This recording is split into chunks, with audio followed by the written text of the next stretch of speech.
Eh bien, bonjour les spotters et bienvenue dans mon podcast hebdomadaire sur le numérique. Et aujourd'hui, je vais vous parler de ce qui s'est passé hier chez l'Echo. Et oui, nos amis de l'Echo, qui est un cabinet d'analystes, cabinet de conseil et qui travaille sur toutes les questions de transformation digitale dans le monde du travail.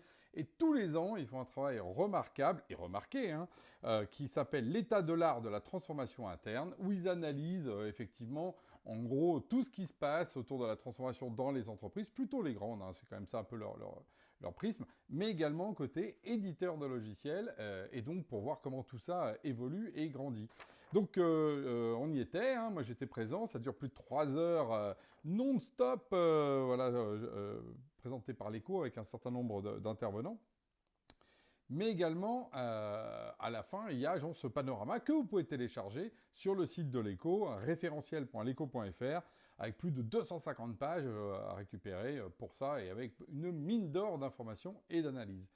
Et du coup, moi, je vais vous en donner un digeste, évidemment. Les 7 signaux faibles ou forts, en tout cas, qui m'ont touché, qui m'ont marqué, qui pour moi structurent en fait ce monde en fait de la transformation transformation digitale plutôt tournée autour du travail, de la digital workplace, comme on dit, du monde du travail. Alors, c'est parti, accrochez-vous, donc les 7 que j'ai retenus. Le premier, c'est vraiment cette question qui a été mise en entrée d'ailleurs par Arnaud Réol, le fondateur de l'Echo, qui est le bruit organisationnel. C'est le vrai coût caché aujourd'hui du numérique, c'est le vrai niveau de performance. Et c'est quoi? C'est le fait que vous êtes en train de bosser et que tout d'un coup vous avez une notif, vous répondez à ça, puis après vous allez dans un mail, mais vous l'avez mis dans un document, mais vous savez plus où c'est. Alors du coup vous vous dites je vais faire un search, mais du coup quel search? De mon ordi, le search de ma digital workplace? Enfin, voilà, on est perdu dans ce bruit informationnel sur lequel, effectivement, c'est clé aujourd'hui de s'y attaquer, parce que les chiffres donnent le tournis du nombre d'outils que les gens utilisent, des milliers de notifications qu'ils ont, et ça finit par devenir, effectivement, y compris un problème d'épuisement professionnel dans notre monde. Alors, les outils sont là pour aider à ça, mais faut-il encore ne pas les juxtaposer et trouver justement des bonnes formes, et puis pas de tomber dans les formules habituelles de la plateforme dont on ne va pas citer le nom, comme Voldemort, qui fait tout mais qui ne fait rien de nos amis américains. Le 2, c'est l'IA. L'IA, le passage en fait d'un super assistant personnel à quelque chose de plus collectif et un travail vraiment délégué. Alors nous, ça nous parle complètement parce que quand on parle d'agent IA, évidemment, on voit bien le côté, au départ, chacun utilise des outils d'IA pour potentiellement améliorer en fait son quotidien, mais c'est pas forcément gouverné et c'est surtout pas structuré. On retrouve pas justement une logique de process autour de ça et ça amène juste au fait d'avoir soi-même un assistant, mais pas justement l'entreprise qui est assistée. Et ça nous parle d'autant plus, là pour le coup, parce qu'ils l'ont mis vraiment en tête de gondole, que nous, et ils l'ont rappelé d'ailleurs, nous on a racheté SafeBrain, qui a comme effectivement objectif de donner une IA collective, s'intéresser au collectif et non pas laisser les individus découvrir l'IA au mieux et d'apporter justement une gouvernance autour de ça. Donc là-dessus, voilà, vraiment ça nous parle parce que c'est même notre stratégie.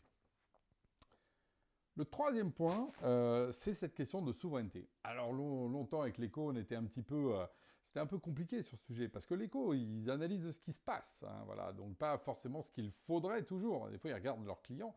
Et effectivement, cette question de souveraineté, disons-le, elle a été longtemps abandonnée. Et d'ailleurs, avec l'arrivée depuis, en particulier Microsoft 365 et le cloud, bah oui, on s'est retrouvé avec une déferlante de produits américains. Et souvent, donc, débat avec l'Echo, mais et alors, quid du reste? Et c'est vrai que c'était compliqué. Et là, ils viennent nous annoncer qu'il y a un changement. Le changement, c'est que c'est plus un switch, c'est vraiment une trajectoire. En fait, ils le voient auprès de leurs clients pour toutes les raisons qu'on connaît, les questions de résilience, les questions aujourd'hui d'augmentation de prix, des problématiques aussi même d'innovation. Finalement, est-ce que les plateformes en question sont aussi innovantes? Plus tant que ça. De gouvernance, voilà. Et tout ça amène à quoi? À ce que, effectivement, le projet de souveraineté devient clé pour toutes les entreprises. Par contre, comme ils nous le disent, on ne devient pas souverain juste comme ça, en se levant le matin. Il faut changer les outils, bien sûr, mais il faut aussi accompagner, parce que la conduite du changement est importante, la gouvernance, la question de réversibilité. Et en gros, moi, c'est comme ça que je l'analyse, hein, ou je le reformule.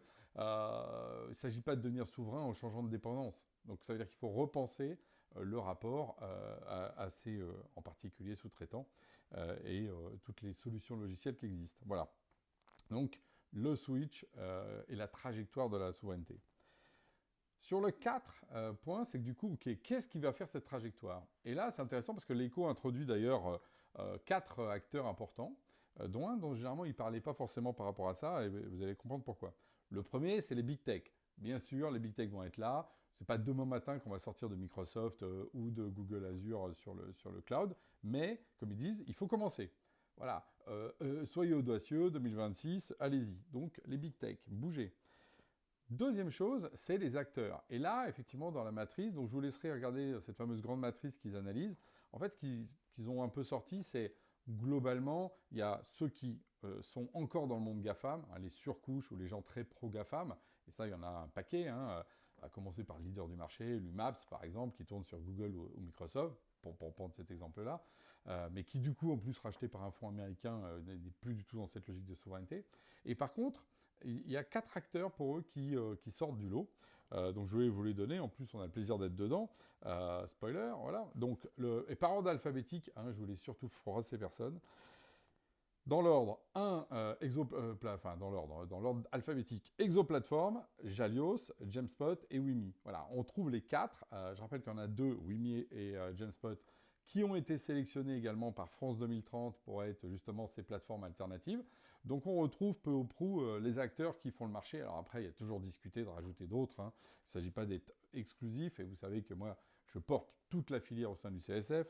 Mais en l'occurrence là, ce que dit l'écho, c'est pour les boîtes de taille intermédiaire à grande. Voilà les 4 acteurs qui sont sans doute les plus pertinents français aujourd'hui qui peuvent répondre. Et ça tombe bien, on a chacun nos spécificités, je ne veux pas rentrer dans le détail, mais qui fera que chacun trouvera justement son bonheur parmi ces 4 acteurs. Ensuite, le troisième acteur, alors pas le troisième acteur de ces 4 acteurs, hein, je vais vous perdre avec mes histoires, les 4 grandes familles, c'est l'État. Et là, l'écho a été extrêmement précis et assez critique sur l'attitude de l'État, qui doit devenir un architecte de cette trajectoire et non pas un faiseur et éditeur logiciel. Ils ont d'ailleurs été assez critiques vis-à-vis de la suite, qui trouve incomplet, qui répond à peine à 30% des use cases, donc c'est très peu, et finalement assez en retard avec y compris les 4 acteurs en question. Alors oui, c'est ce qu'on rabâche en permanence, mais pour une fois, ce n'est pas nous éditeurs ou nous CSF qui le disons, c'est un analyste extérieur. Voilà, donc je vous laisserai seul juge, et je pense que ça éclaire aussi un peu les agacements qu'il peut y avoir autour de ça, sachant que nous, ça fait longtemps qu'on est au niveau sur plus de 80% des usages. Et le quatrième acteur important, c'est les organisations elles-mêmes. Et comme le dit l'écho, il faut être audacieux, il faut donner de la clarté dans les usages. Allez-y, jetez-vous. Il faut aller sur cette trajectoire j'ai envie de dire, de souveraineté. Donc ça, c'est plutôt intéressant d'avoir cette analyse-là.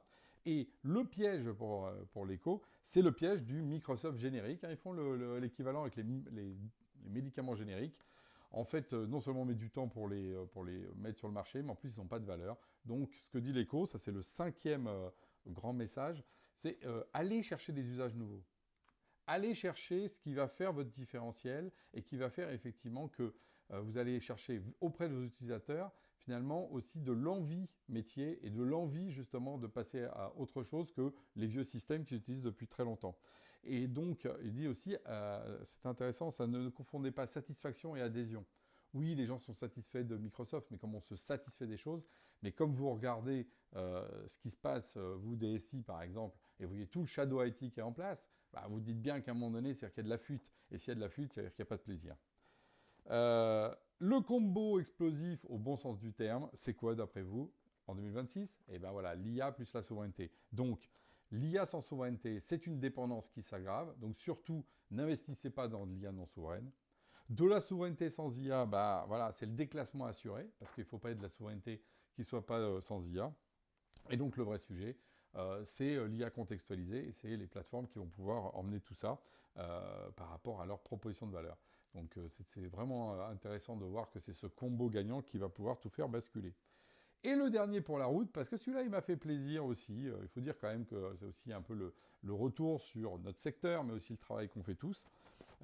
c'est que, comme l'a dit Bastien Lehan, qui a vraiment fait un gros boulot, là encore, je le félicite un peu pour tout le boulot qu'il porte sur ce panorama, et cet état de l'art, hein, c'est qu'il disait, bon, quand vous voyez, on vous trouvait sympa en 2020, mais aujourd'hui, vous êtes des industriels, vous avez des déploiements, et chapeau, parce que franchement, vous avez tenu contre vents et marées, et là, ça, voilà. Et donc ça, franchement, ça fait plaisir, parce qu'effectivement, c'est aussi la reconnaissance pour le secteur, hein, pas seulement pour Genspot, vous l'avez compris, mais pour aussi mes confrères, hein, que j'ai cités tout à l'heure, du travail qu'on fait pour servir nos clients depuis des années. Les chiffres, d'ailleurs, parlent d'eux-mêmes, hein. On a des centaines de milliers, voire des millions d'utilisateurs qui sont sur nos plateformes. On a pu à démontrer notre capacité. Par contre, voilà, maintenant le vent a tourné, comme a dit un article d'ailleurs dans Les Échos, pour que ça aille tout ça dans le bon sens. Donc, le rapport L'Écho dit pas changer d'outil comme ça de manière un peu basique, il dit changer de posture.